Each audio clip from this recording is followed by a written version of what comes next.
হলো কিরাত, চীন এবং সাগরবর্তী অন্যান্য সৈন্য নিয়ে সে অর্জুনের সঙ্গে করা শুরু করলো যুদ্ধ। এবার যুদ্ধ তো করছে, প্রচণ্ড যুদ্ধ, 4 দিন ধরে প্রচণ্ড যুদ্ধ হচ্ছে এবং ভগদত্ত দেখছে কিছুতেই হারানো যাচ্ছে না।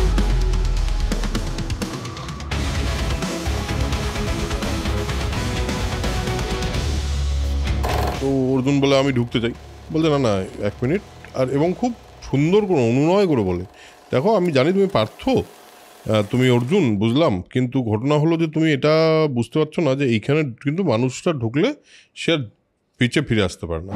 এটা একটা অদ্ভুত আমার কথা মনে পড়েছে এটা দেখে, সেটা হচ্ছে গেম অফ থ্রোনসের কথা মনে পড়ে। গেম অফ থ্রোনসের নর্দার্ন পার্টে একটা পার্টের পরে কিন্তু ওয়ালের ওদিকে আর মানুষের যাওয়া নিষিদ্ধ। এদিকে ভীমের কি খবর জিজ্ঞেস করো। ভীম তো পূর্ব দিকে রওনা দিয়েছে, পূর্ব দিকে রওনা গিয়ে পাঞ্চাল, গণ্ডকী, বিদেহ, দশরনা বলে একটা জায়গায় এসে তার সাথে লড়াই হলো সুধর্মের। কিন্তু তুমি খুব বড় বীর, এটা আমি মেনে নিলাম এবং তোমাকে আমি জেনারেল বানালাম। আমার এখানে অসাধারণ একটা জিনিস লেখা আছে।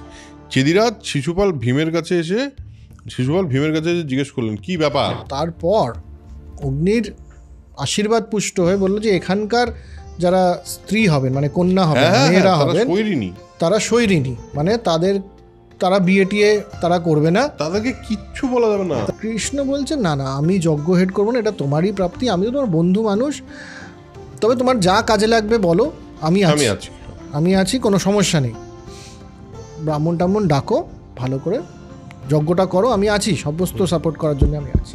সর্বদা দিয়তাম ভুজ্যতাম শোনা যাচ্ছে চারিদিক থেকে ধ্বনি। দিয়তাম ভুজ্যতাম মানে দান করো ভোগ করো। আরে দান করো ভোগ করো মানে কি?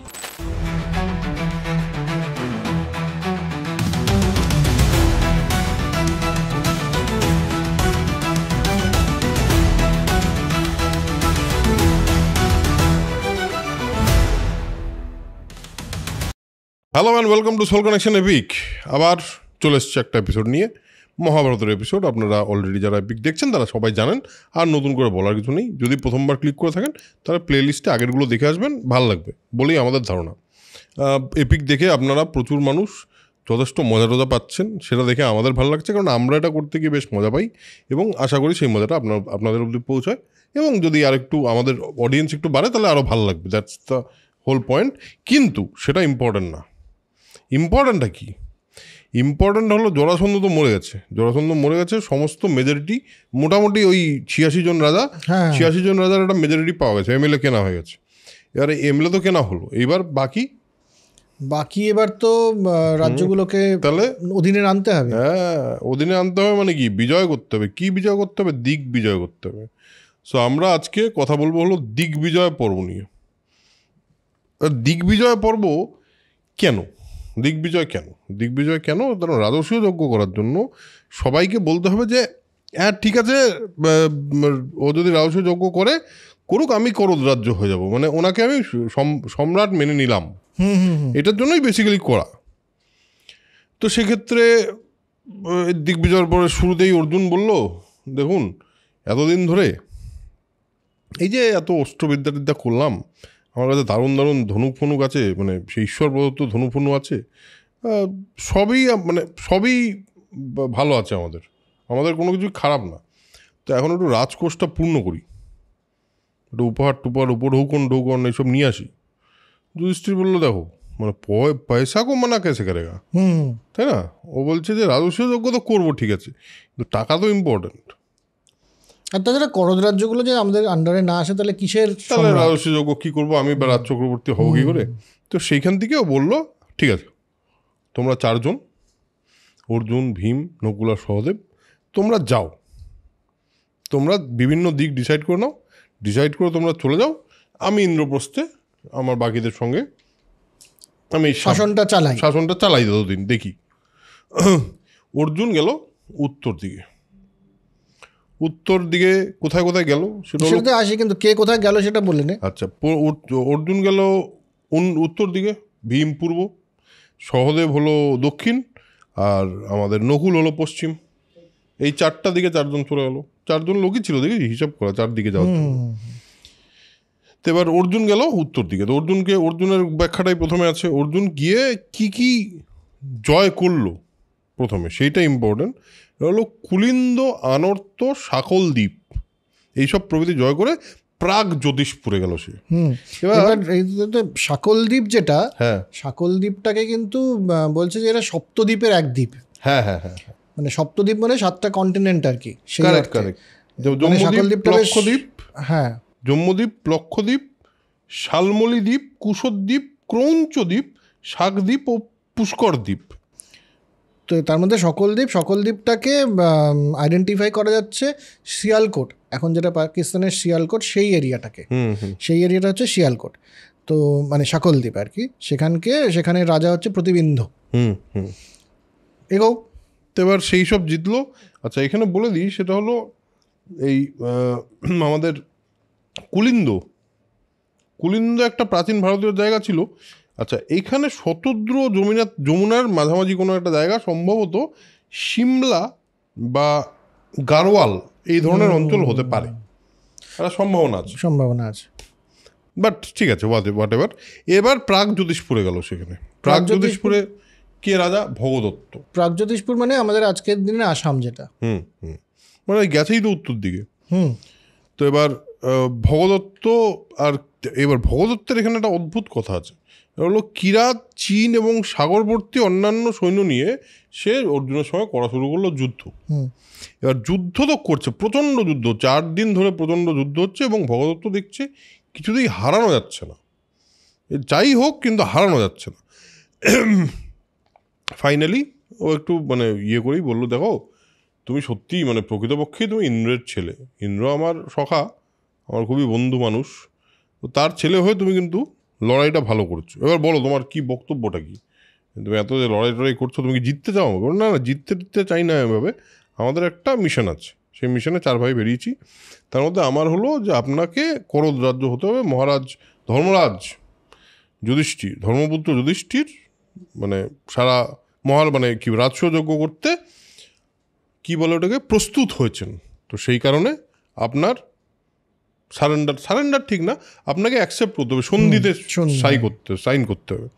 তো তারপর বললো না ঠিক আছে, কোনো অসুবিধা নেই, একদম ঠিক আছে, বললো কোনো প্রবলেম নেই, সাইন করলো এবং দিল টাকা। এখানে একটা ইন্টারেস্টিং, এই যে কিরাত এবং চীন, এরা হচ্ছে ভাগদত্তের সেনা, মানে আসামের সেনা। তো চীন বলতে এখানে বলছে যে সম্ভবত এটা তিবেটান, মানে মঙ্গলয় তিবেটান, এদেরকে বলা হচ্ছে। এবং পরে কিন্তু আমরা ইতিহাসেও দেখবো যে এই অঞ্চলে কামরূপ, এই অঞ্চলটাতে প্রাগজ্যোতিষ যেটাকে আসাম অঞ্চলটাতে কিরাত বলে একটি ট্রাইবের কিন্তু আমরা পাই আর কি, 12 ভূঁইয়ার সময়ও পাই। কারেক্ট। তার মানে একটা হিস্টোরিক্যাল লিঙ্কেজও মানে আছে, যে এটা একেবারেই নিশ্চিত। কারেক্ট। এবং এবার তিনি গেলেন আরও উত্তর পর্বতের দিকের যে রাজ্যসমূহ হলো কাশ্মীর, লোহিত দেশ, ত্রিগর্ত, সিংহপুর, সূক্ষ্ম, চোল দেশ, বাল্হিক, কম্বোজ, দরদ। এবার আগের দিন আমরা একটা কম্বোজ নিয়ে বলেছিলাম কম্বোডিয়া হতে পারে, কিন্তু কম্বোডিয়া নয়, না ভুল হয়েছে, ওটা একটা কম্বোজটা অ্যাকচুয়ালি হিন্দুকুশের এখানে, মানে হিমালয়ান যে মানে হিমালয়ান, হ্যাঁ মানে ওই পর্বতের রাজ্যগুলোর মধ্যে একটা, যেগুলো পর্বতে ছিল। যেমন এখানে কাশ্মীরের কথা আছে, লোহিত দেশ আলাদা। হ্যাঁ, লোহিত দেশ কি হতে পারে? লোহিত দেশটা এখানে আলাদা করে বলছেন, তবে কম্বোজটা বলছে সম্ভবত লাদাখ এবং তিবেতের এরিয়াটা হচ্ছে কম্বোজ। আর আরেকটা যেটা তুই বললি সেটা হচ্ছে তোর বাল্লিকা, বাল্লিকা সেটা হচ্ছে পাঞ্জাব উত্তর, হ্যাঁ মানে ওই দিকটাই আর কি, দিল্লি থেকে তো উত্তরের দিকেই, হ্যাঁ পাঞ্জাবের দিকটা, আপার মানে নর্দার্ন পাঞ্জাবের দিকটা হবে হয়তো, ওই পুরো এরিয়া। কারণ পরে যখন এই ষোড়শ মহাজন পদ বা অন্যান্য রাজ্যের সাথে মিলিয়ে দেখা যাচ্ছে, তখন এই নামগুলো কিন্তু আবার ইতিহাসেও আসছে। আর হচ্ছে তোর সুমা বলে একটি প্রদেশ, সেটা হচ্ছে বাংলা, বঙ্গ আর কি, সেটা হচ্ছে সুমা অঞ্চল, সেখানেও কিন্তু জেতা হলো বলে বলা হচ্ছে। এতগুলো দেশ জিতলো, তারপর শ্বেত পর্বত মানে অবশ্যই আমার মনে হয় বড় তুষারাবৃত পর্বত হবে, অতিক্রম করে কিমপুরুষ, হাটক ও গন্ধর্ব দেশ জয় করে হরিবর্ষ এলে। গন্ধর্ব দেশ মানে গন্ধর্ব এর আগে দেশ হিসেবে জানি না, বাট গন্ধর্বরা যেখানে থাকে সেটাকেই গন্ধর্ব দেশ বলছে নাকি গন্ধর্ব বলে কোনো জায়গার কথা বলছে এটা আমরা শিওর না। এটা এর কাছাকাছি, মানস সরোবরের কাছাকাছি। তাহলে ওটা মানে গন্ধর্বদের থাকার জায়গাই হতে পারে। হ্যাঁ, গন্ধর্বদের থাকা জায়গা, হ্যাঁ ওদিকেই। ওই জন্যই গন্ধর্ব দেশ জয় করে হরিবর্ষে এলো। হরিবর্ষটা এটা খুব ইন্টারেস্টিং। ওই মানস সরোবরের ওখানেই। আচ্ছা, আলাদা করে আর বলা হচ্ছে না যে মানস সরোবরের ওখানে কোন জায়গাটা আইডেন্টিফাই করা, প্রধানত পাহাড়ি অঞ্চলেই ঘুরে বেড়াচ্ছে। কিন্তু সেখানে একটা ইন্টারেস্টিং ঘটনা ঘটলো। হ্যাঁ, সে তো ঘটেই, সে তো অবশ্যই। সেখানে ঢুকতে গিয়ে দেখে মহাকায় মানে দুই দ্বারপাল দাঁড়িয়ে আছে ঢোকার সময়। তো অর্জুন বলে আমি ঢুকতে চাই, বলছে না না 1 মিনিট, আর এবং খুব সুন্দর করে অনুনয় করে বলে, দেখো আমি জানি তুমি পার্থ, তুমি অর্জুন, বুঝলাম, কিন্তু ঘটনা হলো যে তুমি এটা বুঝতে পারছো না যে এইখানে কিন্তু মানুষটা ঢুকলে সে আর পিছে ফিরে আসতে পারে না। আসলে এটা মানুষদের যাওয়ার জায়গাই না, এই জায়গায় মানুষ যাই না। তো তুমি এইখানে ঢোকার চেষ্টা করো না, বরঞ্চ তোমার কি চাই সেটা বলো না, আমরা দেখছি। তো বলে আচ্ছা ঠিক আছে, অর্জুন বলে ঠিক আছে, ঝামেলা করলে লাভ নেই। বলছে যখন মানুষ যায় না তখন আমিও ঢুকবো না, কিন্তু ঘটনা হলো যে এমনি তো ছেড়ে দিতে পারি না, কারণ আমার দাদা যুধিষ্ঠির তিনি রাজস্বযজ্ঞ করবে বলে ডিসাইড করেছেন, এবং রাজস্বযজ্ঞ মানে হলো সমস্ত লোকজনকেই তার অধীনে আসতে হবে। তো তোমরা একটা কর দাও, উপঢৌকন দাও আর কর দাও। এবার ও মানে দিব্য বস্ত্র, মৃগ চর্ম, হ্যাঁ, মানে বেশ এটা কি বলবো গ্ল্যামারাস একটা উপঢৌকন দিলেন এবং বললেন এইটা তুমি কর হিসাবে করতে পারো, আমাদের কোনো অসুবিধা নেই। দেখো আমরা তো নিজেদের মধ্যেই আছি, সে রাজা যেই হোক, আমাদের ওরকম কোনো চাপ নেই, তুমি যুধিষ্ঠিরকে আমাদের ফুল সাপোর্ট। এটা একটা অদ্ভুত আমার কথা মনে পড়েছে এটা দেখে, সেটা হচ্ছে গেম অফ থ্রোনসের কথা মনে পড়লো। গেম অফ থ্রোনসের ওই নর্দার্ন পার্টে একটা পার্টের পরে কিন্তু ওয়ালের ওদিকে আর মানুষের যাওয়া নিষিদ্ধ। ঠিক একদমই। হ্যাঁ মানে আমি বলছি না গেম অফ থ্রোনস সত্যি বা এটা সত্যি, কিন্তু কনসেপ্টটা দেখ সিমিলার। হ্যাঁ একদমই তাই, একদমই। এবং একটা পার্ট অব্দি, একটা পার্টের পরে কেউ যেতে পারবে না, এটা পরিষ্কার। এবং সেখানে আবার কি বলবো দ্বাররক্ষী আছে, বলেও দিচ্ছে যে যাওয়া যাবে না। এবং সেখানে হয়তো সেই সময় যদি দেখা যায় জন স্নো ছিল। হ্যাঁ, জন স্নো ছিল না ওই সময়কার ওই দিককার লোকজন, যে ওই গেম অফ থ্রোনসে যে ট্রাইবালটা দেখিয়েছিল, ওই ট্রাইবালরা অ্যাকচুয়ালি যেভাবে ওদের ওই অবস্থার মধ্যে ওরা নিজেদেরকে বাঁচিয়ে রেখেছে, সেইটা বোধহয় বাকি অন্যান্য লোকজন করতে পারবে না। এটাও হতে পারে, আবার হতে পারে সেখানে এমন কিছু লোকজন আছে বা এমন কিছু মানে ক্রিচার আছে যে ক্রিচারগুলো মানুষের জন্য ক্ষতিকারক, হোয়াট এভার দ্যাট ইজ। মানে এইটুকু তো নিশ্চিত যে পর্বতের একটা পার্টের পরে আর উত্তরে যাওয়া যাবে না। হ্যাঁ, এরকম একটা কনসেপ্ট আছে যে ওদিকে আর যাওয়া যায় না, ওদিকে মানুষ যেতে পারে না, কিন্তু ওদিকে মানুষজন মানে কিছু না কিছু আছে, ওদিকে একটা রাজত্ব আছে, এটা আমরা জানি একদম। এবং সেটা জানি বলেই তো কর চাইলো, নাহলে কর থরেই চাইতো। রাইট। তো তার মানে ওই রাজত্ব চলে আসলো যেখানে মানুষ যেতে পারে না, সেই রাজত্ব চলে আসলো আমাদের যুধিষ্ঠিরের আন্ডারে, অর্জুন নিয়ে এলো আর কি ফুল সাপোর্ট। এবং এইসব করিডোরে দিগ্বিজয় শেষ করে অর্জুন চলে আসলো যুধিষ্ঠিরের কাছে, বললো আমার কাজ কিন্তু শেষ, নর্থ জেতা শেষ। বললো যাক একটা দিক হলো। এবার টাকা পয়সা অনেক পাওয়া গেছে, অনেক যা পেয়েছি আপনি দেখলে বুঝবেন, বহুত হো গিয়া জাদা হো গিয়া, আপনি দেখলে বুঝবেন। তো বলছে ঠিক আছে। আচ্ছা এদিকে ভীমের কি খবর, যুধিষ্ঠির জিজ্ঞেস করল। ভীম তো পূর্ব দিকে রওনা দিয়েছে। একদম পূর্ব দিকে রওনা গিয়ে পাঞ্চাল, গণ্ডকী, বিদেহ দেশটা হচ্ছে এই মগধের দিকটা আর কি, মানে বিদর্ভ কি বিদেহ যেখান থেকে বৈদেহী, পাঞ্চাল, মানে এটা হচ্ছে তোর মগধের দিকটা, তার কিছুটা অংশ একেবারে নেপাল অবধি বিস্তৃত।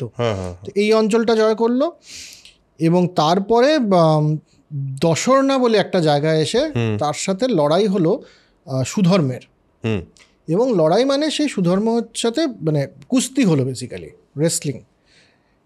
বহুদিন মানে বেশ ভালো রকম কুস্তি হওয়ার পরে ভীম ইমপ্রেসড হয়ে গেল যে জরাসন্ধকে হারিয়ে আসলাম, আর সুধর্ম আমার সাথে লড়ে যাচ্ছে বেশ ভালোভাবে। তো সুধর্মকে ইমপ্রেসড হয়ে বললো দেখো বেসিক্যালি তো করদরাজ্য আমি করব, এবং আমি যা বীর তুমি জানোই যে আমাকে হারানো তো সম্ভব না, কিন্তু তুমি খুব বড় বীর, এটা আমি মেনে নিলাম এবং তোমাকে আমি জেনারেল বানালাম, আমার সেনাপতি। তো ভীমের সেনাপতি হয়ে গেল সুধর্ম। তো হলো তো এগুলো তারপরে তো সে আরও আরও পূর্ব দিকে যাচ্ছে, এবং পূর্ব দিকে গিয়ে এখানে সে পুলিন্দ, সুকুমার, সুমিত্রা এই সমস্ত জায়গা জয় করছে, এবং শিশুপালের সাথে তার দেখা হচ্ছে। চেদিরাজ শিশুপালের সাথে দেখা হচ্ছে, এবং চেদিরাজও কিন্তু মেনে নিলেন। হ্যাঁ, মানে আমি এটা দেখলাম, সেটাই। চেদিরাজ এমনিতে একটা ব্যাপার আছে এখানে, অসাধারণ একটা জিনিস লেখা আছে। চেদিরাজ শিশুপাল ভীমের কাছে এসে জিজ্ঞেস করলেন কি ব্যাপার, মানে সরি ব্যাপার কি, সত্যি সত্যি এখানে লেখা আছে এটা, ব্যাপার কি। ভীম বললো যে দেখো আমাদের তো দাদা রাজা হতে চাইছে, তো আমি বেরিয়েছি, একটুখানি করফর দিয়ে দাও। তো শিশুপাল না এমনি রাজি হয়ে গেল। হ্যাঁ, তারপর সেখানে 30 দিন ভীম আবার সেখানে কাটিয়েও এলেন। 13 দিন লেগেছে না, এখানে আবার 30 দিন লেখা, 13 একটা ডিফারেন্স হতে পারে, এখানে লেখা 30 দিন কাটিয়ে। আচ্ছা, আলাদা আলাদা ভার্সন মহাভারতের, আলাদা আলাদা একটু হতে পারে। থেকে গেল, এবং সে মানে অনেক আতিথ্যতা ভোগ করলো। তারপর তো সে চলছে, কোশাল রাজ জয় হলো, অযোধ্যা জয় হলো, গোপালকচ্ছ দীর্ঘ, হ্যাঁ এসব অযোধ্যা তখন দীর্ঘপ্রজ্ঞ বলে একজন, এগুলো গোপালকচ্ছ টচ্ছ জয় হচ্ছে, মল্লদের হারানো হলো। এখানে ইন্টারেস্টিং জায়গায় মৎস্য, মল্ল এই সমস্ত হারানোর পরে ইন্টারেস্টিং হচ্ছে পৌন্ড্র, বঙ্গ, এই সমস্ত জায়গাগুলো, কলিঙ্গ, এগুলো সমস্ত তার আন্ডারে কিন্তু এলো। এবং শুধু তাই না, এখানে অঙ্গবঙ্গ কলিঙ্গ বল না। হ্যাঁ, অঙ্গের একটা কানেকশন আছে, সেটা হলো জরাসন্ধ, প্রথম কথা জরাসন্ধ পুত্রের সহদেবের কোথাও তো আগেই থেকেই ছিল, জাস্ট গিয়ে বলেছে তাহলে এই অফিসিয়ালি ডিল সাইন করে নি, সেটা হলো। এবার এখানে একটা মজা আছে, সেটা হলো তার সঙ্গে এই সহদেবকে সঙ্গে নিয়ে কর্ণের রাজ্যে উপস্থিত হল। কর্ণ মানে যদি এটা সেই কর্ণই হয়, কারণ জরাসন্ধের ছেলের সাথে সহদেব, হ্যাঁ জরাসন্ধের ছেলে সহদেব, এবার তার সঙ্গে গেল কর্ণের কাছে, লড়াই হলো কিন্তু ওখানে, কিন্তু কর্ণ বর্ষতা স্বীকার করে নিলেন, হারিয়েছে তো। হ্যাঁ, কর্ণের সাথে লড়াইতে ভীম এবং এই সহদেবের পুত্র এরা সমস্ত মিলে লড়াই করে কর্ণকে হারালেন, এবং তারপরে বর্ষতা স্বীকার হলো। বর্ষতা স্বীকারটা হয়ে গেল, এবং কর্ণ বর্ষতা স্বীকার করলেন। এবং এটা তার মানে অঙ্গরাজ্যটা কোথায়? অঙ্গরাজ্য অঙ্গিকা যেটা বলে, বিহারের, নর্থ বিহারের দিকে একটা, আমার তাই মনে হয়, কারণ অঙ্গ, বঙ্গ, কলিঙ্গ যদি হয় তাহলে বাংলা, বিহার, উড়িষ্যাই কিন্তু মনে হয়। হ্যাঁ, অঙ্গরাজ্যটা বিহারে, যেখানকার ভাষা হচ্ছে অঙ্গিকা। আজকের যেটা আমরা বিহার দেখি সেটার মধ্যে মিথিলা, আগেকার দিনের মিথিলা রয়েছে, সেটার মধ্যে মগধ রয়েছে। মিথিলা মৈথিলি ভাষা বলা হয়, মগধে মাঘি বলা হয়, এবং অঙ্গিকা বলে একটা ভাষা আছে যেটা অঙ্গরাজ্য, যেটা হচ্ছে ভোজপুর টোজপুর এই এলাকাগুলো হচ্ছে অঙ্গ। আচ্ছা, ভোজপুর, আরা, এই অঞ্চলগুলো হচ্ছে অঙ্গ বা অঙ্গিকা এরিয়ার পার্ট, যেখানে ভোজপুরি বলে। তো সেটা হলো। পর তিনি গেলেন পৌন্ড্রতে। এই পৌন্ড্র বাসুদেবের কথা আমরা শুনেছি। পৌন্ড্র বাসুদেবকে বর্ষতা স্বীকার করালেন ওখানে, এবং কুশির কাছে কৌশিকী, মানে কুশি নদীর কাছে কৌশিকী, সেখানে হলো। বঙ্গে কিন্তু মানে বড় এটা আছে, সমুদ্র সেন এবং চন্দ্রসেন, এরা হচ্ছে তখন বঙ্গরাজ রাজত্ব করছে, এদেরকে বর্ষতা স্বীকার করানো হলো। তারপরে তাম্রলিপ্ত, তার মানে পৌন্ড্র, আজকের যেটা বাংলা সেটার মধ্যে আমরা আলাদা করে ওই বৈঠকেও বলছিলাম যে পৌন্ড্র, বঙ্গ, তাম্রলিপ্ত এই তিনটে অঞ্চল যে একেবারেই আলাদা ছিল সেটা কিন্তু এখানে বোঝা যাচ্ছে। এবং কচ ছিলেন হচ্ছে তোর তাম্রলিপ্তের রাজা। তারপরে আবার লৌহিত্য মানে আবার আসামের দিকে, লোহিত থেকে লৌহিত্য, এইগুলো সমস্ত জেতা হলো আর কি। ব্রহ্মপুত্র নদের কথা, ব্রহ্মপুত্র নদ, ওই তো লৌহিত্য, ব্রহ্মপুত্র নদ, এগুলো করে প্রচুর সমস্ত জিনিসপত্র নিয়ে তারপরেও আবার শেষ হয়নি তো। হ্যাঁ, তারপরে ভীমের মোটামুটি ইস্টার্ন ইন্ডিয়া জয় করা শেষ, এবং প্রচুর ধনরত্ন, মানে অর্জুন তো যা এনেছে তো ভীম কিন্তু তার অনেকটা বেশি, মানে প্রচুর ধনরত্ন নিয়ে আসে। আমারা বাঙ্গাল তো আমির তো থা। আরেকটা ব্যাপার আছে, সেটা হলো যে জায়গাগুলো গেছে, যেমন শিশুপাল, বিরাট রাজা, হ্যাঁ, শিশুপালকে কিন্তু কিছু পরে মহাবীর হিসেবেও করা হচ্ছে, মানে সম্বোধন করা হচ্ছে। এবার ও যে জায়গায় গেছে সেখানে রাজারাও একটু বেশি বড় লোক, তো সেইটা তো হয়েছে, সেটা হয়ে ফিরে গেছে। এবার সহদেব দক্ষিণ দিকে গেছে। এবার দেখ, এইখানে ভীমের সময় মৎস্য লেখা আছে, মৎস্যরাজ্য। এখানেও আর আছে। সহদেব দক্ষিণ দিকে গিয়ে সুরসেন, মৎস্য দেশের রাজা কুন্তিভোজ, অবন্তী ও ভোজকোট দেশের দুর্ধর্ষ রাজা লেখা, দুর্ধর্ষ রাজা ভীষ্মককে পরাস্ত করলো। কিষ্কিন্ধায় গেল। কিষ্কিন্ধায় কিন্তু এখানেও দেখা যাচ্ছে তখনও বানর রাজ আছে। হ্যাঁ, বানর রাজ মৈন্দ ও দিবিদ, মানে এটা সাউথের দিকেই তার মানে কোথাও একটা। তারপরেই চলে এবং গেলেন। ওই চম্বল রিভারের কথা আছে, চর্মনাবতী জয় হলো, হ্যাঁ নর্মদা পার হয়ে অবন্তী পার হলো। হ্যাঁ অবন্তীটা আজকের দিনে মোটামুটি উজ্জয়নের কাছাকাছি বলে মনে করা হয়। কিন্তু তারপরে গিয়ে পৌঁছলো কোথায়? এরপরে একটা বাহুবলীর দারুণ জায়গায় রাস্তায়। পড়লো। বাহুবলীর বাড়িতে গেল। বাহুবলীর বাড়িতে গিয়ে বলল যে মানে জয় মাহিষ্মতি। অ্যাকচুয়ালি তাই বলেছে, মাহিষ্মতিতেই গেছে। এবং মাহিষ্মতি কথাটা আমার মনে হয় নামটা মহাভারত থেকেই নিয়েছে। সেখানে গেলেন। এইখানে একটা গল্প আছে ছোট মাহিষ্মতির। মাহিষ্মতি মানে গল্প তো থাকতেই হবে, নাহলে বাহুবলী। আচ্ছা, এটা কিন্তু মাহিষ্মতি সাউথে পুরোপুরি নয়, এটা ছেদি রাজ্যেরই অংশ, মধ্যপ্রদেশ বলে বলা হচ্ছে। তো বল গল্পটা বল। মাহিষ্মতিতে যেটা ছিল নীলরাজ, রাজার নাম নীল। তো নীলরাজ রক্ষা করতেন হলো অগ্নি। এবার সহদেব সেখানে যাওয়ার সময় অগ্নিদেব হলো সহায়। এবার তাতে না প্রচুর সৈন্য ধ্বংস হয়ে গেল। ব্যাপারটা বুঝতে পারছে না কি হবে। সহদেবের মানে বাজে অবস্থা, কি সব জ্বলে যাচ্ছে। হ্যাঁ, সব জ্বলে যাচ্ছে। এবং মাহিষ্মতিবাসীরা কিন্তু অগ্নিকে পারদারিক বলতেন, মানে আমাদের রক্ষাকর্তা। হ্যাঁ, তার পাল। তো এবার আমি যদি জন্মেজয় হই তাহলে তো জিজ্ঞেস করবো কেন। হ্যাঁ, কেনটা ইম্পর্টেন্ট। কেনটা হলো যে অনেকদিন আগে অগ্নি এই রাজ্যে এসেছিলেন ব্রাহ্মণের বেশ ধরে। নীল রাজার মেয়েকে তিনি দেখেছেন, দেখে যা হয় তখন তো কামাতুরা হয়ে পড়তেন। তো যাই হোক, তিনি একটু ডেটে গেছেন একটা, কিন্তু নীল রাজা সেটা জানতো না। আর নীল রাজা সেটা জানতে পেরে অগ্নিকে ডেকে বলেছে, ইয়ার কি হচ্ছে, আমার মেয়ের সঙ্গে তুমি ডেট করছো আমাকে না জানিয়ে? হ্যাঁ, তুমি কে ব্রাহ্মণ? অগ্নি গেছে খেপে। আর অগ্নি খেপে গেলে এটা তো বুঝতেই পারিস, অগ্নি খেপে গেলে তো আর কিছু মানে জ্বলে যাবে।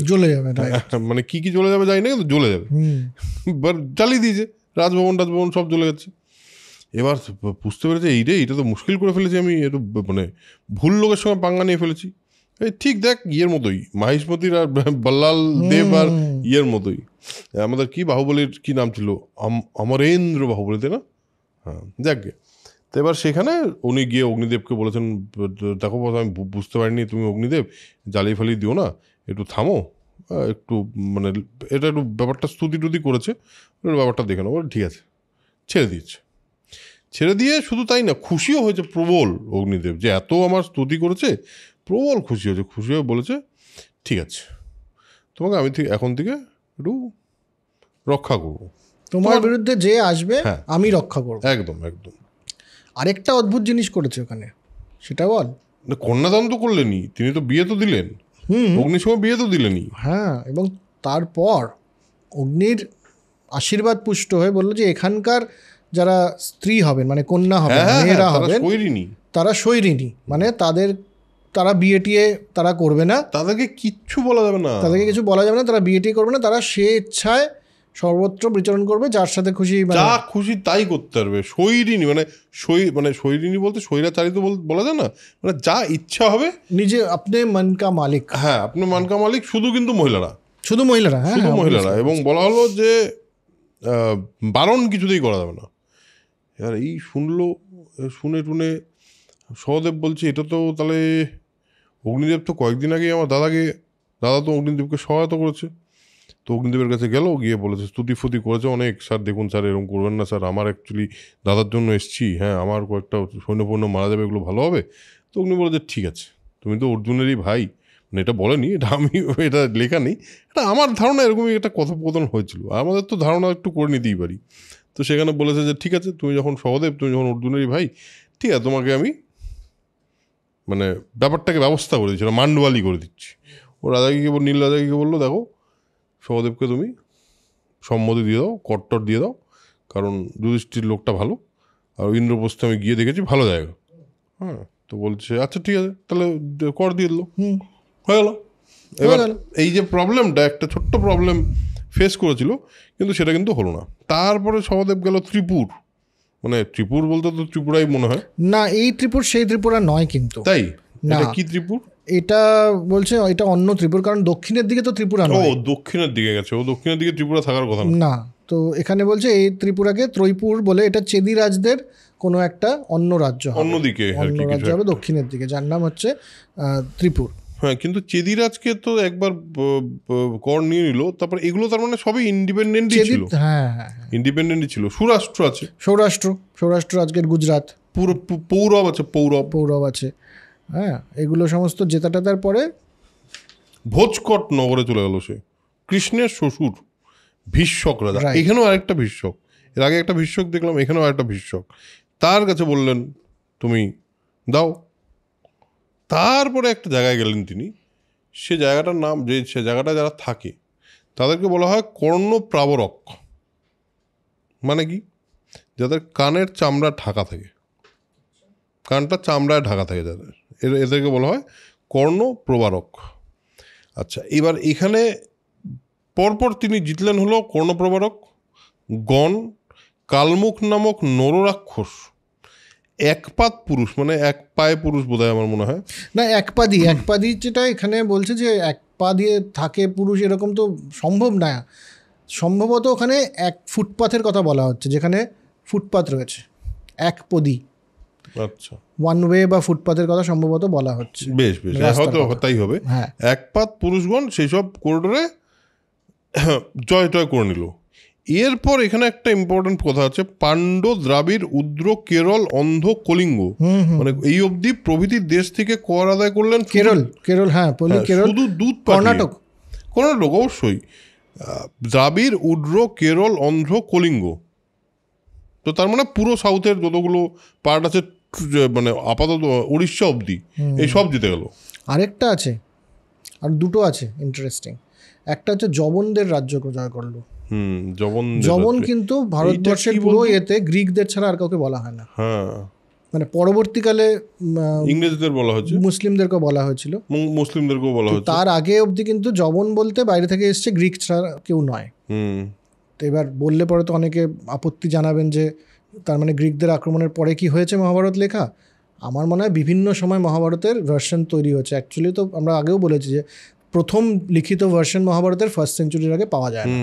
তো এটা সেই সময়কার কখনো একটা হবে আর কি। আর হচ্ছে অদ্ভুত, বিভীষণের কাছে গেছে। হ্যাঁ, বিভীষণের কাছে গেছে, একদম। পুলস্ত বিভীষণের কাছে গেছে এবং বিভীষণও বশ্যতা স্বীকার করেছেন। এই বিভীষণ কিন্তু রামায়ণের বিভীষণ। হ্যাঁ হ্যাঁ, একদম পরিষ্কার পৌলস্ত বিভীষণ, মানে পুলস্তের বিভীষণের কথা বলা হচ্ছে।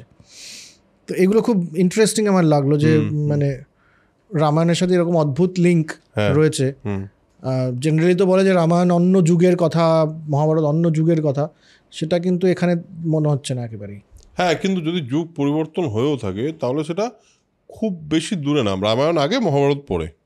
রামায়ণে তো মহাভারত তো রামায়ণের বেশ কিছু কানেকশন আছে তো। বিশ্বামিত্র ছিলেন, বিশ্বামিত্র আছে, বশিষ্ঠ আছেন, এদিকে তোর হনুমান আছেন, হনুমান অবশ্যই আছেন, বিভীষণের উল্লেখ পাওয়া যায়, আরও কিছু আছে, আমার এক্স্যাক্টলি মনে পড়ছে না, বাট আরও অনেকগুলো আছে।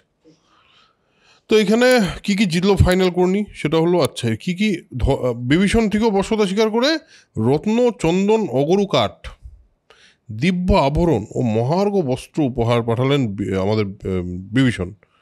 ঠিক আছে, বলছে হ্যাঁ হ্যাঁ, অসুবিধা নেই, আমি স্বীকার করতে পারি। এরকম মানে এবার ঘটনা হলো, এখানে একটা ইম্পর্টেন্ট জিনিস লিখেছে, বল আর সামন নীতির প্রয়োগে সকল রাজাকে করত করে ও ইন্দ্রপ্রস্থে ফিরল। পয়েন্টটা হলো, এতক্ষণ আমরা দেখলাম এই যে বুদ্ধি লাগিয়েছে একটু, এই যে ধর কিছু জায়গায় দুধ পাঠিয়ে হয়ে যাবে, অগ্নিকে একটুখানি কথা বলে ব্যাপারটা ম্যানেজ করে নি, এটা কিন্তু সহদেব ভালো করেছে। এবং এই প্রথম সহদেবের কিন্তু একটা ভূমিকা দেখা গেল। হ্যাঁ, এই প্যারাগ্রাফের অনুযায়ী কিন্তু সহদেবের প্যারাগ্রাফটা সবচেয়ে বড়। হ্যাঁ, সহদেবেরটা বড় এবং দক্ষিণের একটা বড় অংশ। দক্ষিণ যেটা সহজ কথা নয় না, এই পুরো অংশটা আগে কখনো এদের পার্ট ছিল না, পুরোটা এরা জিতলো। কারণ এরপরে যে আমরা দেখবো নকুল পশ্চিমে গেছিল, পশ্চিমে সে কিন্তু মূলত জিতেছে সেই অংশগুলো যেগুলো আগে বাসুদেবের অংশ, মানে রাজত্ব ছিল। হ্যাঁ হ্যাঁ হ্যাঁ, জিতেছে না, মানে সেখানে বলেছে যে তোমার সন্ধি চুক্তি করতে গেছে, সন্ধি চুক্তি ওই আর কি। হ্যাঁ হ্যাঁ, ও গেছে শৈরসিক মহত্র, দশার্ণ, ত্রিগর্ত, মালব, পঞ্চনদ প্রভৃতি দেশে। এবার তিনি দূত পাঠিয়েছে যাদবগণকে, কৃষ্ণ বলেছে এটা আবার বলার কথা হলো, তো জানার কথাই, বসতা স্বীকার করলো। মদ্ররাজপুর সকলে গিয়ে তিনি মাতুল শল্যের নিকট প্রচুর ধনরত্ন আদায় করলেন। এই মা বাড়ির আবদার বলো না, হ্যাঁ, এই সকলকে আবার বলছি এটা হচ্ছে ম্যাড্রাসের কাছে, চেন্নাইয়ের কাছে। মদ্ররাজ্য, হ্যাঁ মদ্ররাজ্য চেন্নাইয়ের কাছে হতেই পারে, হতেই পারে। এবং এখানে অবভিয়াসলি লেখা আছে যে সাগরবর্তী ম্লেচ্ছ, পল্লব ও বর্বরগণকে জয় করলেন। তার মানে সাগরবর্তী বলতে অবশ্যই ওই দিকটাই হতে হবে, চেন্নাইয়ের কাছাকাছি দিকে হতে হবে। এটা কি করে পেলাম জানি না, মানে হয়তো একটু এদিক ওদিক কিন্তু আছে অনেক জায়গায়। মানে তুই দেখ ওদিকে অর্জুন গিয়ে প্রথমেই আসাম চলে গেল, উত্তর দিকে তো আসাম না, আসাম তো মানে প্রাগজ্যোতিষ, যেটা প্রাগজ্যোতিষ তো অ্যাকচুয়ালি নর্থ ইস্ট, সেই অর্থে। কোথা থেকে দাঁড়িয়ে পূর্ব বলা হয়েছে সেটাও খুব ইম্পর্টেন্ট। হ্যাঁ, কারণ সেইখান থেকে দাঁড়িয়ে যে কোনো পয়েন্টেই পূর্ব দিক, মানে পূর্ব অবশ্যই ইয়ের দিক হবে, কিন্তু ধর একটা পয়েন্ট আছে যেই পয়েন্টে আমরা পূর্ব ভারত বললাম, আর পূর্ব ভারতটা হয়তো ওদের ওখানে সেই সময় ধর সানের পজিশন হয়তো একটু অন্য ছিল, সেখানে পূর্ব বা আমরা জানি না সেটা কী ছিল, বাট হ্যাঁ আমার মনে হয় একটু এদিক ওদিক আছে। তো যাই হোক, মোটামুটি আমরা এটুকু বুঝলাম যে 4 ভাইয়ে মিলে ভারতবর্ষের চতুর্দিকে জেতা হয়ে গেল, এবং বলছে যে 10,000 উট নাকি লেগেছিল নকুলের সমস্ত যা কর আদায় করেছে সেগুলো ফিরিয়ে আনতে। তার মানে প্রত্যেকেরই কিন্তু একটা করে স্পেশালিটি আছে। তুই দেখ, অর্জুন গিয়ে ওই আননোন টেরিটরিটা নিয়ে নিল, ভীম গিয়ে কর্ণর সঙ্গে একটা ঝামেলা করে বর্ষতা স্বীকার করালো, নকুল তো অবভিয়াসলি নকুল অনেকটাই জিতেছে, হ্যাঁ বুদ্ধি টুদ্ধি লাগিয়ে, আর এই সহদেব বুদ্ধি টুদ্ধি লাগিয়ে দক্ষিণটা করেছে। আর পশ্চিমে নকুল যেটা করেছে সেটা ওর মামাকে কি বলে, মা বাড়ির আবদার, আমার তোমার টাকা ধনরত্ন যা আছে দাও। এবার এইটাতে আমার মনে হয় নকুল একটা এজ পেয়ে গেল, কারণ 10,000 উঠে করে যদি জিনিসপত্র নিয়ে আসতে হয় তো হিউজ টাইপের একটা ধনরত্ন এনেছিল। ঠিক। তো এখানে আমাদের দিগ্বিজয় পর্ব তো শেষ হলো, শুরু হলো রাজসূয় যজ্ঞ পর্ব, রাজসূয়িক পর্বাধ্যায়। দেখ 2-4 ভাই বলেছে স্যার দাদা হয়ে গেছে সব, চলো দেখে নি কী কী হয়েছে। ও ধনাগারে আর অস্ত্রাগারে আর শস্যাগারে গিয়ে যুধিষ্ঠিরের মাথাটাই খারাপ হলো, এত ধন সম্পদ তো বলছে না এইবার তাহলে এই হিসাবে কিন্তু ঠিক আছে। মানে আমার কিন্তু মনে হচ্ছে ধনসম্পদ যা মোটামুটি চলে এসছে, তাতে আমরা এইবার রাজস্ব যজ্ঞটা করে ফেলতে পারি। এবার কী করলো, কৃষ্ণকে ডাকো, অবশ্যই কৃষ্ণকে ডাকো। কৃষ্ণও এলেন। কৃষ্ণকে আসার পরে হলো যে ভাই যা পেয়েছি আপনার জন্য, যা আমার আছে সবই আপনার, এই যে রাজস্ব যজ্ঞ আমি করবো বলছি এটা আপনারই যজ্ঞ অ্যাকচুয়ালি, মানে একটু একটা বিনয়ও আর কি, নিজেই করছে ইন্দ্রপ্রস্থে, কেন বাবা তা দ্বারকাতে গিয়ে কর, তা তো না। যাই হোক, তো কৃষ্ণ যা হয়েছে তো আপনারই, আপনি যজ্ঞটা হেড করুন। কৃষ্ণ বলছে না না, আমি যজ্ঞ হেড করবো না, এটা তোমারই প্রাপ্তি, আমি তো তোমার বন্ধু মানুষ, তবে তোমার যা কাজে লাগবে বলো, আমি আছি, কোনো সমস্যা নেই, ব্রাহ্মণ টাহ্মণ ডাকো, ভালো করে যজ্ঞটা করো, আমি আছি, সমস্ত সাপোর্ট করার জন্য আমি আছি। তো প্রথমেই বললো সহদেবকে, যুধিষ্ঠির কি কাজ করো, এই যে ব্রাহ্মণ টাহ্মণ আসবে, যা জিনিসপত্র লাগবে পুজোর এবং যজ্ঞের সমস্ত জিনিসপত্র তুমি যোগাযোগ করো, এবং এই যে 3 জন রথী আমাদের ইন্দ্রসেন, বিশোক এবং পুরু, মানে এরা হচ্ছে যুধিষ্ঠির, ভীম এবং অর্জুনের রথী, এদেরকে পাঠাও, খাবার দাবার ফলমূল সমস্ত আনানো হোক, বাকি জিনিসপত্র আনানো হোক, তো এগুলো এনে রেডি রাখো। সহদেব বলছে হয়ে গেছে স্যার, চিন্তা করতে হবে না, হয়ে গেছে। হ্যাঁ, বেশ ভালো কথা। তো এবার প্রস্তুতি হলো, আয়োজন শুরু হলো। এবার যৎসূয় যজ্ঞ কে করবে, আর কে করবে, ওদের তো একজনই আছে, ব্যাসদেবকে বললো যে স্যার আপনি আসুন, আপনি তো সব আমাদের উদ্ধার করেন, আপনার মতো পণ্ডিত বা আপনার মতো ঋত্বিককে আমি, ঋত্বিক কাকে পাবো, ঋত্বিক মানে এখানে পুরোহিতের কথা বলা হয়েছে, ঋত্বিক মানে পুরোহিতই। ব্যাসদেব বাকি ঋত্বিকদের নিয়ে এলেন, সেখানে এলো সুসাম্য, উদ্গাতা হলেন, এটা কোনো একটা স্পেসিফিক? না, এটা ডেফিনেশন আছে যে 4 রকমের লোক লাগতো একটা যজ্ঞ করার জন্য। একটা হচ্ছে হোতা। হ্যাঁ, হোতা হচ্ছে ঋগ্বেদ পাঠ করবে। তো এখানে হোতা হলেন ধৌম আর পৈল হলেন হোতা। তারপরে হচ্ছে যে সামবেদ পাঠ করবে যজ্ঞের সময়, তাকে বলা হতো উদ্গাতা। উদ্গাতা হলেন এখানে কে বল? উদ্গাতা হলেন সুসাম্য উদ্গাতা হলেন। এবার যজুর্বেদ যে করবে তাকে বলা হতো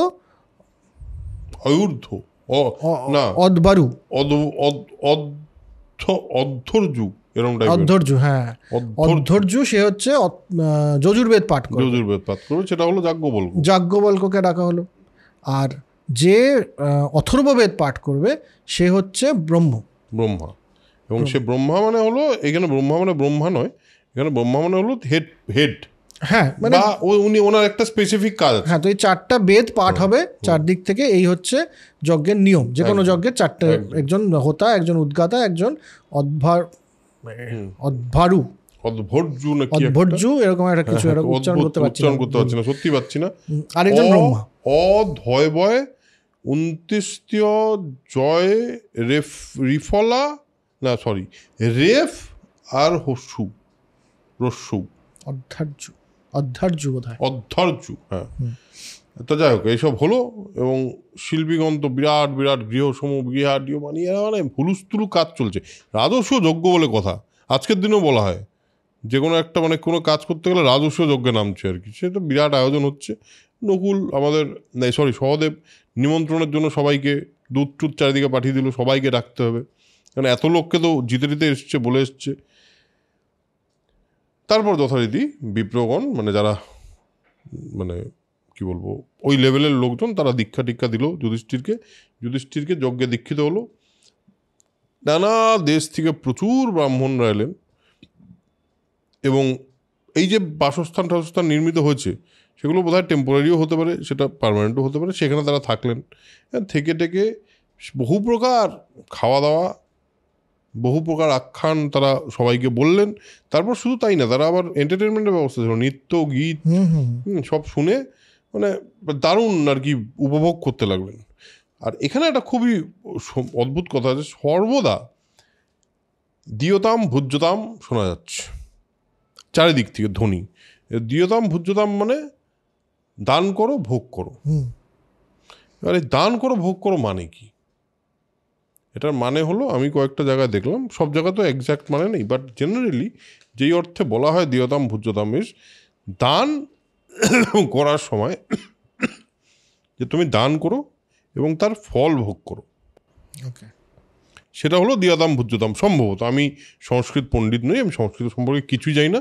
যতটুকু আমি এইখান থেকে বের করতে পারলাম, তাতে মানে যতটুকু আমি বিভিন্ন জায়গা থেকে বের করতে পারলাম সেটা এইটুকু। এবং তারপর যুধিষ্ঠির তাদের শত সহস্র ধেনু, শয্যা এবং দাসী দান করলেন। স্বর্ণ অবশ্যই, গোল্ড এবং দাস, এসব দান করলেন। দান করে ব্রাহ্মণরা নিয়ে দারুণ একটা সুন্দর।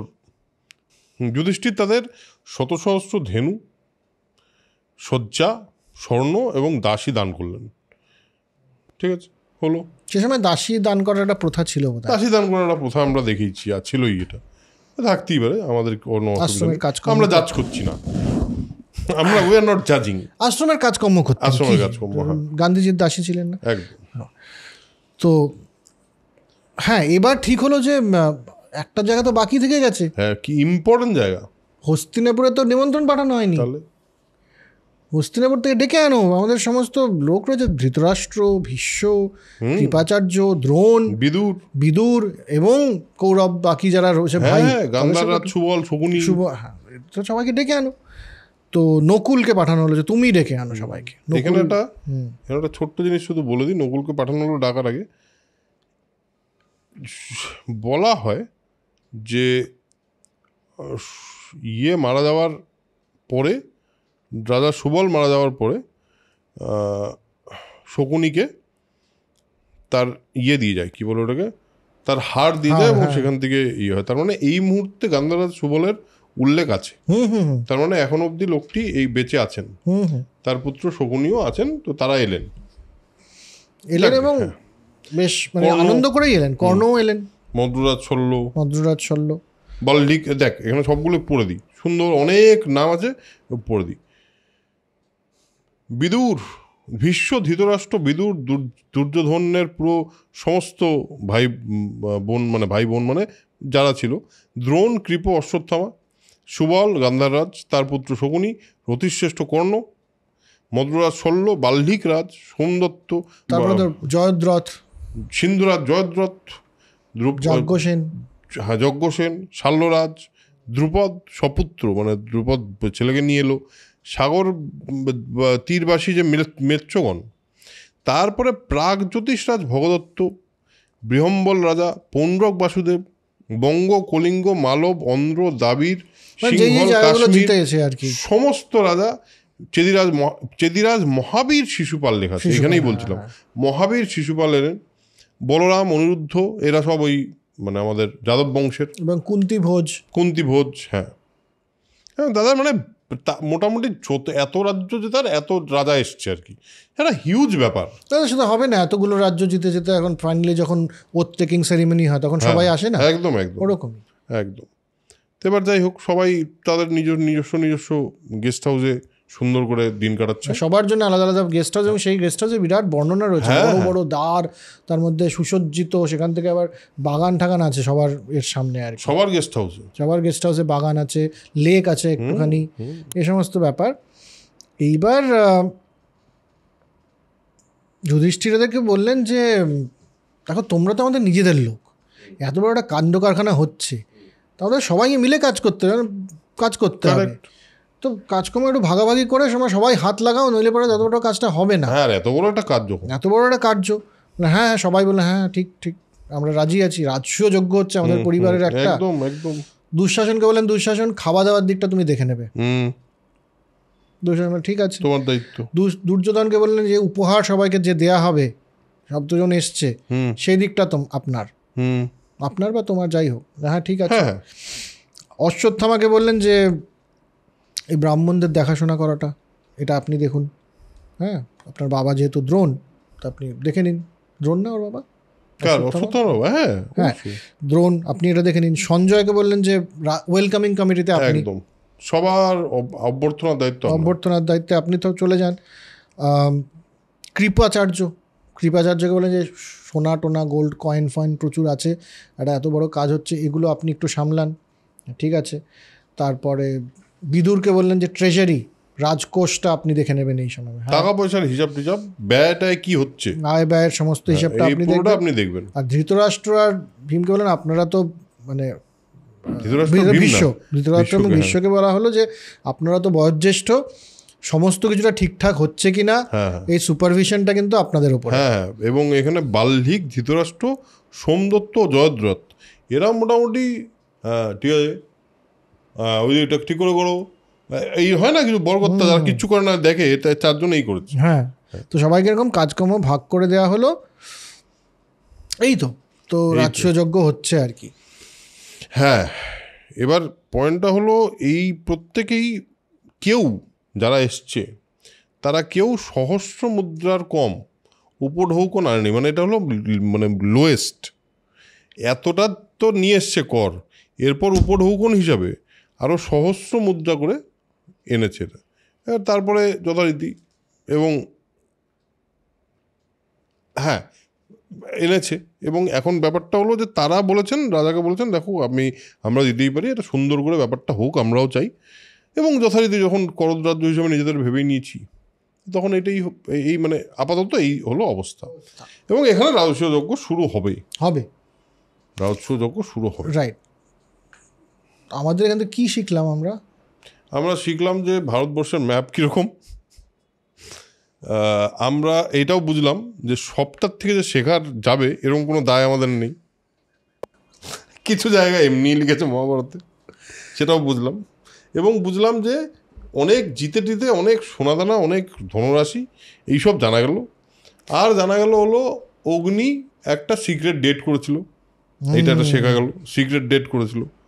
আচ্ছা, অগ্নির সময় ডেট করা আমি পুরো টুরে না, ওই সময় বোধহয় ওরা ব্রাহ্মণ বেশে তো। ও ব্রাহ্মণ বেশে, হ্যাঁ। আর অগ্নিকে খেপালে হবে না, অগ্নিকে ডাকানো যাবে না, এটাও একটা ইম্পর্টেন্ট কথা জানা গেল। একটা জিনিস মাথায় ঢুকলো না আমার, কর্ণ নাকি এত বড় একজন বীর। হ্যাঁ, এ ভীমের সঙ্গে হেরে গেল, এটা কি হলো বলতো ব্যাপারটা? আমার মনে হয় ভীম না কোনো একটা কৌশল টৌশল প্রয়োগ করেছিল, কারণ যদি সেই অর্থে দেখা যায়, শ্রীকৃষ্ণ কিন্তু বলেছিল যে যুদ্ধের সময় যে তুমি কিন্তু মানে আমাকে কিন্তু ব্যাপারটাকে এখন ইন্টারভিন করতে হবে, নাহলে কিন্তু অর্জুন মরে যাবে। তো এতটাই যদি বীর হয়, মানে অর্জুন হিমশিম খেয়ে যাচ্ছে যেই কর্ণকে হারাতে, তাকে ভীম আর মানে কি করে হারিয়ে দিল কে জানে। শুধু তাই না, এরপরেও একবার হারিয়েছে কর্ণকে এরা, অর্জুন একা ভীষ্ম, দুঃশাসন, দুর্যোধন, অশ্বত্থামা ছিল কিনা আমার মনে নেই, কর্ণ তো ছিলই, এদের সবাইকে হারিয়ে দিয়েছিল। এটা হলো যখন অজ্ঞাতবাসের পরের যে যুদ্ধটা, সেই যুদ্ধটাতে হ্যাঁ ওরা মানে ও তখন ওই কী বলে ওর নাম, বৃহন্নলা হয়েই হারিয়েছিল। যাই হোক, কর্ণ কিন্তু অনেকবারই হেরেছে। কর্ণকে তো এত বীর গাথা তৈরি করা হয় কর্ণের নামে, ঠিক আছে মানলাম, হ্যাঁ কর্ণ ক্যারেক্টারটা ইন্টারেস্টিং, এই নিয়ে কোনো সন্দেহ নেই, এবং বীরও ছিল নো ডাউট। এখানেও বলা হয়েছে রথী শ্রেষ্ঠ, এইটা নিয়ে কোনো সন্দেহ নেই। প্রথমেও যে একদম প্রথমে যখন অস্ত্র প্রদর্শনের সময় স্টেডিয়ামে যখন শিখেছে তো পরশুরামের কাছ থেকে না, বেস্ট গুরুর কাছ থেকে শিখেছে, মানে বেস্ট কলেজ থেকে গ্রাজুয়েট, তো কিছু না কিছু তো জানবেই। এইটা তো ঠিক আছে, কিন্তু হেরে টেরে যাচ্ছিল কেন কর্ণ যখন তখন, এটা আমি বুঝিনি, কে জানে। আরেকটা জিনিস ইম্পর্টেন্ট, মানে এটা শেখার বিষয় না কিন্তু রেফারেন্স হিসেবে খুব ইম্পর্টেন্ট, সেটা হচ্ছে যে এই যে রাজ্যগুলোর কথা বলা হলো, এগুলো কিন্তু মানে বলাই যায় 5,000 বছর আগে ছিল, কিন্তু ছিল না। এগুলোর কিন্তু ইতিহাসে আলাদা আলাদা সময় এই রাজ্যগুলো উঠে এসছে, ষোড়শ মহাজনপদ বা এই সময়কার রাজত্ব, এগুলো সমস্ত আলাদা করে আইডেন্টিফাই করা যাচ্ছে। প্রাগজ্যোতিষ, বঙ্গ, পৌন্ড্র, আমরা যেগুলো বাংলার অংশ আর কি, তাম্রলিপ্ত এবং অন্যান্য যে রাজ্যগুলো আর কি, সেগুলোর নাম একেবারে হিস্ট্রির মতন করে পাওয়া যাচ্ছে। তো সেটা একটা ইন্টারেস্টিং জায়গা, যেখানে প্রশ্ন উঠতেই পারে তাহলে মহাভারতের অন্তত এই অংশটা কি পরে লেখা হয়েছিল। আর আরেকটা হচ্ছে যে এই যে করদ রাজ্য বানানোর প্রসেসটা, এটারও কিন্তু একটা হিস্টোরিক্যাল রেফারেন্স আছে, যে আমি একটা অ্যাটাক করলাম। আমরা অনেক হিস্ট্রির যখন এপিসোডগুলো করছি তখনও দেখছি যে একটা যুদ্ধ হচ্ছে সাংঘাতিক রকম, তারপরে যুদ্ধটা যখন হেরে যাচ্ছে একজন, তার রাজত্ব যে সম্পূর্ণ নিয়ে নেওয়া হচ্ছে তা নয়, তাকেই বলছে করদ রাজ্য কট্টর দাও, দিয়ে ওই রাজত্বটা তুমি চালাও। দেখ, এটা তো অ্যাকচুয়ালি সুবিধা, মানে একটা রাজার পক্ষে তো সমস্ত রাজ্য শাসন করা সম্ভব না। তার কাজটা হলো আমি বস, আমি বলে দিলাম তোমাকে, কারণ তোমার যুদ্ধে হারিয়ে দিয়েছি, এবার তুমি আমাকে বলো যে তুমি নিজেই চালাও, বাট আমাকে কর পাঠাতে থাকবে যাতে আমার রাজ্যের সমৃদ্ধি ঠিক থাকে, প্লাস আমার যাতে ওই পজিশনটা বা ওই রুতবাটা থাকে, এটাই তো ব্যাপার। এবং সেটা হ্যাঁ ঠিকই, সেটা পরপর অনেকবার দেখা গেছে, মুঘল আমলে দেখা গেছে, দিল্লি সুলতানিতে দেখা গেছে, পরবর্তীতেও দেখা গেছে ইন্ডিপেন্ডেন্ট যে স্টেটস যেগুলোকে করা হলো, ইনক্লুড করা হলো, সেখানেও একটা যে তোমরা না তোমাদের একটা নিজস্ব ইন্ডিপেন্ডেন্স আছে, কিন্তু তোমরা পার্ট অফ ইন্ডিয়া, বাট তোমাদের একটা নিজস্ব ইন্ডিপেন্ডেন্স আছে। ট্রু, এইটা কিন্তু শেষ অবধি ছিল না, ঠিক এটার একটা রেফারেন্স সেখানে পাওয়া গেল। তাই হলো কথা, শিখে নিলাম ফাইনালি। বললি তো কিছু শেখা যায় না, ফাইনালি কিন্তু শিখে নিলাম জোর করে। হ্যাঁ, আমরা সেটাই ভাবি মাঝে মাঝে, আমরা কি জোর করে মহাভারত অনেক কিছু শিখতে চাই, এরকম তো না, তো না অ্যাকচুয়ালি তা নয়, এটা জাস্ট মজার কথা। বাট হ্যাঁ ওই আর কি, যে কোনো জায়গা থেকে একটা পার্সপেক্টিভ তো পাওয়াই যায়, সে মানে শেখার না হলেও একটা জানার তো জায়গা পাওয়া যায়, আইদার নলেজ অর পজিটিভিটি। হ্যাঁ, আইদার নলেজ অর পজিটিভিটি। তো সুতরাং আমাদের এপিসোড তো শেষ, এই নলেজ আর পজিটিভিটি চলে এসছে যখন, পুরো এপিসোড জুড়ে শেষে যেটা বলে শেষ করি সেটা বলে শেষ করি। তার আগে বলে দিই হলো, যদি আপনাদের মহাভারত এপিসোডটা ভালো, মানে মহাভারতের এপিসোডগুলো ভালো লাগে, তাহলে আরেকটু লোকজনকে বলুন এরকম মহাভারতের এপিসোড হচ্ছে দেখে আয়, মজা পাবি, আপনাদের চেনাশোনার লোকজন সেই সব একটু করুন, তাহলে আমাদের পক্ষে একটু, আমার মনে হয় একটু দর্শকের সংখ্যাও বাড়তে পারে। আপাতত যে দর্শকটা আমাদের কাছে আছে মহাভারতের জন্য, তারা কিন্তু খুবই লয়াল একটা অডিয়েন্স, এবং আমার মনে হয় তারা কিন্তু ঠিক আমাদের মতোই মজা পায় এই এপিসোডগুলো থেকে, সেইটা দেখে খুব ভালো লাগছে। যাই হোক, দর্শক সংখ্যা বাড়লে আরও বেশি মজা হবে করতে, সেটাও খুব স্বাভাবিক। আজকের এপিসোড, হ্যাঁ আরেকটা আমি বলি, আজকের এপিসোডে কিন্তু আমরা একটু বারবার বই রেফার করছিলাম, এবং তার একটুখানি কারণ এত নাম, হ্যাঁ এত নামগুলো এবং সেগুলো কোন জায়গার কথা বলা হচ্ছে সেগুলো একটু রেফার করার জন্য, বুঝলেন তো, আমরা একটুখানি দেখে নিলাম এখানে, কারণ এটাই ইন্টারেস্টিং, এই জায়গাটাতে আর কিছু বেশি ইন্টারেস্টিং হ্যাঁ। এবার নয়। পয়েন্টটা এটাই যে এটাও আপনারা মাথায় রাখবেন, কিন্তু সমস্ত মহাভারতটা কিন্তু দারুণ ইন্টারেস্টিং না, কিছু কিছু জায়গায় শুধু বিবরণই দেওয়া আছে। যেমন এই এপিসোডটাতেই মানে দিগ্বিজয় সে কোথায় কোথায় জিতলো সেটার বিবরণ, সেটা যে খুব ইন্টারেস্টিং সবার কাছে মানে হবে তা গল্পের নয়। মতো তো নয় ব্যাপার, গল্পের মতো নয়, সেখানে একটা দুটো ছোটোখাটো গল্প আছে। এনিওয়েজ, তো আজকের এপিসোডে যদি কীরকম লেগেছে সেটা অবশ্যই জানাবেন নিচে লিখে, জানাচ্ছেন অলরেডি আপনারা, তবু আরও জানাবেন। তো আজকের এপিসোড শেষ করি, কি আর করা যাবে। তাহলে দেখা হবে পরের এপিসোডে। আর কি করা যাবে, দেখা হবে পরের এপিসোডে না, দেখা হবে রাজস্ব যজ্ঞের মঞ্চের ঠিক মাঝখানে আমি, প্রেমাশিস এবং আপনারা একসাথে রাজস্ব যজ্ঞটা দেখব। সেখানে কি করে শিশুপাল কি গণ্ডগোল করলো, শিশুপালের এত মহা বীর ফির বলা হচ্ছে, সে কি গণ্ডগোল করলো, তার মধ্যে কোথায় কোথায় প্রবলেম আছে, কি তার ইতিহাস, সেসব জানবো। তো আরও অনেক কিছু, ধৃতরাষ্ট্র, একটা জিনিস তো জানবই, সেটা হলো দুর্যোধন নাকি জলে পড়ে গেছিলো, সেটা দেখে নাকি দ্রৌপদী হেসেছিল। এটা এই রণ যেরকম সিরিয়াল দেখে সেরকম রণ তো বলছে হ্যাঁ হ্যাঁ হ্যাঁ আমি দেখেছি এরকম করছে পেছনে, কিন্তু আমি বলছি সিরিয়াল এটা আমিও দেখেছি, সিরিয়ালে তো দেখানোই হচ্ছে। এই কথাটা সত্যি কিনা বা মহাভারতে আদৌ লেখা আছে কিনা এটা সম্পর্কে জানবো। তো ক্লিফ হ্যাঙ্গার দিয়ে রাখলাম, পরের এপিসোডটা আরও ইন্টারেস্টিং হতে চলেছে। আজকের এপিসোড এখানেই শেষ করছি, দেখা হচ্ছে পরের এপিসোডে। ততক্ষণের জন্য spread knowledge, spread positivity, because knowledge is power and positivity is correct. Ta-da.